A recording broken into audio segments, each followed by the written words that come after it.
The film takes place in the small town of Vengerberg, where a young girl named Yennefer lives with her farmer family, burdened by a twisted face and a grotesque hunchback. Because of her unattractive appearance, the girl is constantly mocked by the local villagers. One day, after being taunted once again by a group of youths, Yennefer accidentally opens a portal to Aretusa, where she is greeted by a young mage named Istred. The man is concerned. All magic leaves a trace, and mages can use those traces to find anyone with even a spark of magic within them. Determined to save the budding sorceress, he opens a safe portal for her. Later, a beautiful and wealthy woman visits the girl's father's farm to purchase a pig, but upon seeing Yennefer, expresses her desire to buy her as well. Despite the pleas of Yennefer's mother, who realizes the woman is a witch, her father, who openly shows his disgust for his daughter, sells her for half the price of the pig. Yennefer then finds herself at the magical school of sorcery, where several other girls are already undergoing training. Initially, Yennefer struggles to accept being sold off and leaving her home, unable to come to terms with her father's disdain for her. She even attempts suicide, but soon discovers during the lessons that the young mage was right. Opening the portal was an act of involuntary magic.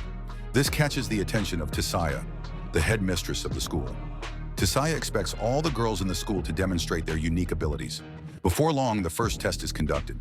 The girls are tasked with levitating a rock and a flower using magic without touching them. Most of them manage the task to some degree, but Yennefer fails. Frustrated, she stubbornly tries again and again until Tissaia intervenes to stop her. Disheartened, Yennefer runs away. Later, Yennefer encounters Istred in a cave and eventually tells him her name. Sometime afterward, Tissaia begins teaching her students how to identify men's greatest fears. She groups the girls into pairs and instructs them to look deeply into each other's eyes. Tissaia tries to encourage Yennefer, but she fails once again. Frustrated, Tissaia angrily declares that Yennefer is useless because she is lying to herself. She tells her that even if she were beautiful, no one would love her. Yennefer confides in her only friend at the school, Istred, about her struggles. Istred, too, has difficulties dealing with many things. He offers to let her read his mind, and she successfully does so. One night, Tissaia wakes the girls during a storm and takes them to Tor Lara, the most powerful magical site on the continent. The entrance is open only to members of the Brotherhood of Sorcerers. The girls are tasked with an exam, mastering the art of controlling the flows of chaos. The girls doubt their ability to perform such a feat, and even after a few manage to catch lightning as instructed, their attempts remain incomplete. When it's Yennefer's turn, she reaches for the bottle to contain the lightning, but it is hurled against the wall. Enraged, she redirects her power toward a rival who has been more successful. Tissaia blocks Yennefer's magical outburst and scolds her, warning that she could have killed the girl she attacked. Tissaia reminds Yennefer that her emotions could destroy her and questions whether she can set aside her feelings to remain composed. She reveals that she once served as a court mage and emphasizes that there is no place for the weak in a ruler's service.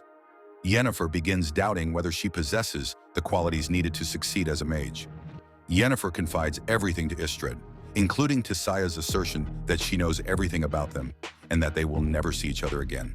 However, Istred offers to teach her ancient, more powerful magic, despite its dangers. He shows her the skulls of long-dead elves who built Aretusa and were the continent's first mages, the creators of all magical sites. Humans, he explains, slaughtered the elves upon their arrival. Istred gives Yennefer a flower enchanted with elder blood and recites a spell.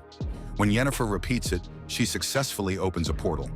The astonished mage cannot believe she managed it on her first attempt. Yennefer then confesses a secret. Her real father was an elven healer who died during the Great Cleansing. It was his blood that caused her deformities. Istred kisses her and declares his love. Later, Yennefer presents the flower to Tissaia, revealing that she had been given an assignment to use false emotions to obtain a flower from a man. Yennefer's ambition to rise above her station impresses Tissaia, who hints that Yennefer will soon face a turning point and recognize when the time has come. Meanwhile, Tissaia's colleague Stregobor reports on everything he has learned about Yennefer. One night, Yennefer hears someone knocking at her neighbor's door. Taking the flower, she goes to investigate. Tissaia is there and transforms the visitor into an eel, revealing that the person had betrayed the school. She orders Yennefer to push one of her former classmates into the water, explaining that they will now serve as conduits for Aretusa's magical power. Yennefer complies and later sees the silhouettes of her classmates in the water. Time passes and Yennefer grows closer to Istred, using the knowledge she has gained to deepen their connection. Their romance flourishes to the point that Yennefer magically creates a crowd to witness one of their intimate moments. and applaud them afterward. Istred is fascinated by her imagination. As the day of the final initiation ceremony approaches, Yennefer dreams of graduating from Aretusa and returning to her hometown as a powerful mage. She imagines showing those who once tormented her, including her father, all that she has accomplished. Before all Aretusa graduates are sent to serve different kingdoms, their physical imperfections are perfected and completely erased. The mage in charge of the transformation shows Yennefer the flawless beauty of previous graduates and promises her equally extraordinary results. He suggests turning her eyes a noble yet powerful shade of gray. However, Tissaia challenges Yennefer to look in the mirror and see what she truly wants. She instructs the girl to close her eyes and imagine the most powerful woman in the world. Yennefer obeys but is unable to envision the promised beauty just yet. Meanwhile, the Brotherhood of Sorcerers convenes at Aretusa to determine where each graduate will be assigned. Every king needs a court mage, and Yennefer eagerly awaits her placement. However, one of the council leaders, Stregobor, reveals that Yennefer is a quarter elf, a fact that is problematic given the prejudice against elves in many kingdoms. The Brotherhood votes to send Yennefer to Nilfgaard, a decision that deeply disappoints her. Determined to change her fate, Yennefer requests an audience with the council, but Tissaia declares that she has no intention of wasting Yennefer's potential in a small southern kingdom.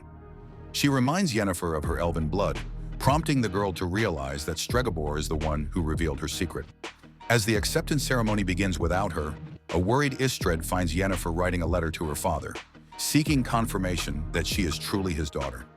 Istred doubts the letter will persuade the Brotherhood, but understands Yennefer's desperation. He tells her he has been offered a position as a scholar and invites her to join him, promising a life of exploration and discovery across the continent. Shocked, Istred realizes that Yennefer is not who he thought she was. He accuses her of being driven only by the desire for power, claiming that she's furious because she believes she missed her chance at beauty. Yennefer, however, declares that she has endured too much at the Magical Academy to give up now. She rushes to the mage responsible for the transformations and demands he begin her procedure immediately. Even the lack of an elixir to numb the excruciating pain of the process does not deter her. As the mage begins the spell, Yennefer requests beautiful eyes but insists on keeping the scars on her hands as a reminder of her past weakness. The mage warns her that every spell has a cost.